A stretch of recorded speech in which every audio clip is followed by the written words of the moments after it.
আরে কি ঠান্ডা! আরে তুই তো কাঁপছিস না, তুই কে?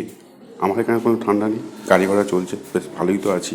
আমি হলাম গ্রাম, প্রচুর গাছপালা, ফাঁকা ফাঁকা ঘর, আরামে থাকা যায়, কিন্তু ঠান্ডা পড়ে। শহরের মতো শব্দ দূষণ, বায়ু দূষণ, জল দূষণ নেই। কিন্তু তুই কে রে? আমি হলাম শহর, এখানে সিনেমা হল, স্কুল, কলেজ, বিশ্ববিদ্যালয় সব কিছু আছে, এমনকি চিকিৎসা পদ্ধতিও খুব ভালো। শুধু একটু দূষণ আছে, তাই সবাই আমাকেই ভালোবাসবে, তোকে কেউ ভালোবাসে না। ওসব কথা বাদ দে। স্কুল, কলেজ, চিকিৎসা ব্যবস্থা আমাদের এখানেও আছে।